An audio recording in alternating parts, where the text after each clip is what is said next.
everything. Just trying to get this knee back to normal, get all the swelling out, and get the movement going. How much in the days after it happens do you spend? I could have done this different. I could have done that. How much have you thought about that? Yeah, I mean, initially you think about that stuff. You know, you think of every situation possible, plays before it, all that stuff, and you know, eventually you get to a point where you have to accept it and start moving on. No one said much about the surgery itself. I mean, are your doctors encouraged by it? Was there any other damage beside the ACL? Yeah, there was a couple little things, nothing too serious. The ACL was the only one that got torn, so that was a good sign. But yeah, I mean, they fixed up a couple little things, and I think it's been going really good though. You know, the stitches are out, scar healed up quickly, and so we can move on to the pool stuff and really move forward now. What are they talking about as far as prognosis, as far as when you're off the crutches, when you're able to throw? Anything like that? Well, we've only talked about the crutches so far, so I got like 2 more weeks-ish, something like that, and then I can start walking again. So I'm looking forward to that. But as far as throwing and stuff, it's kind of a feel thing, they keep telling me. And so it's just kind of how you progress through the process. What's been the most challenging part of this whole ordeal? The crutches. Yeah, it sucks. But I think just the overall acceptance of it initially, it was tough. I've never had a serious injury like this, so it's different. But we're very positive now. I got Jet going through it with me, and so we're kind of helping one another, and so it's good. How important is it to have someone like this go through this with? It's I never wish it on anybody, but it's nice having Jet there with me. We do very similar exercise. He's a little ahead of me right now, so I'm trying to play a little catch up with him. But it's it's nice to have someone there with you the whole time. Can you talk a little bit how you've been able to contribute to the team off the field since you can't be on? Yeah, just I try to go to as many meetings as I can. Obviously our schedules are a little different with the rehab and stuff like that, but any input that I can put in to help the guys, if they have any questions at all, I try to help as much as I can, and just be a positive reinforcement in the locker room. You mentioned you've never had a serious injury. What's it like for you to watch game day now? It's strange. It's strange. Yeah, the first couple I was down in LA, just watching them on the couch, and then this last one I got to go to the game and sit in the box and watch it, and it's a completely different perspective. I mean, you feel like a coach almost, and so there's little things like that I've tried to find a silver lining of how I could take advantage of this extra time. I'll never be given time like this again, so it's just you have to take advantage of what you're given, I guess. Obviously, this isn't a situation anyone wants or you would want for yourself, but are you looking forward to see how you test your resolve and how you come back from this? Yeah, I think it'll be a good test for sure. It's a long process, and so you can't look too far ahead and start thinking about things that don't matter right now.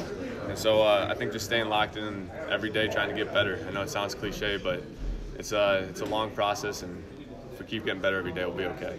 Jimmy, when a play happens like that, everyone says, well, you're the quarterback, you just go out of bounds. Mm-hmm. Obviously you would if you do it over again.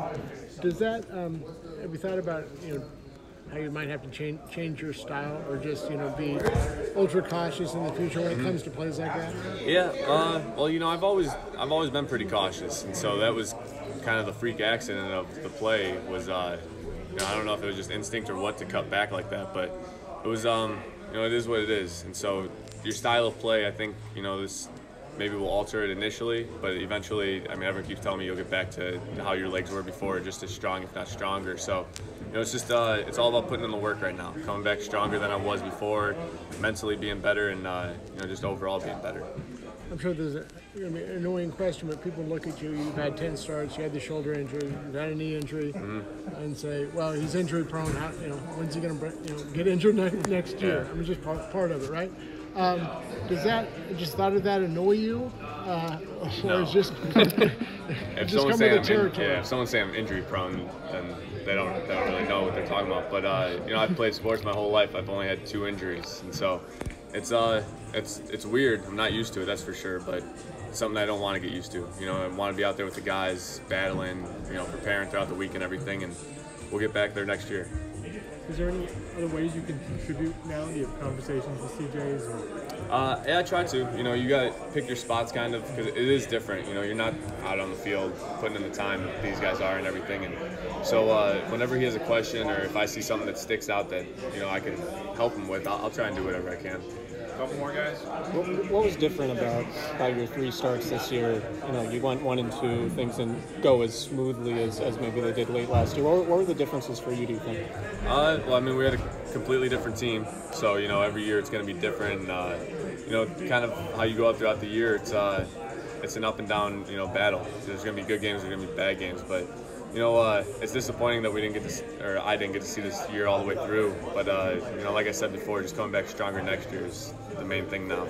Will you be able to make progress as far as the offense, even just being on the sideline, listening to the game through the headset? I mean, is that what your goal is? Yeah, kind of. You know, I'm trying to approach it as a coach almost, because you know you can do all the mental stuff the same as you did before, and if not more, because you have more time now. And then during the game, it's you're not out there, so you're seeing it all from the press box or on TV, whatever it is. And so it's a different perspective, but I'm trying to use it to my advantage.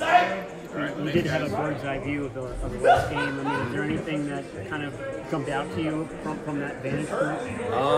Well, you watched it. I mean, I've never watched the defense because you're always on the sideline preparing for the next one. So watching them, it was different. But it's I'm still new to it, I guess. So I'm still learning as I go. That's our vantage point. So if you wanted, I was right next to you guys. We'll exchange tips later. See why we don't understand anything. Thanks, guys.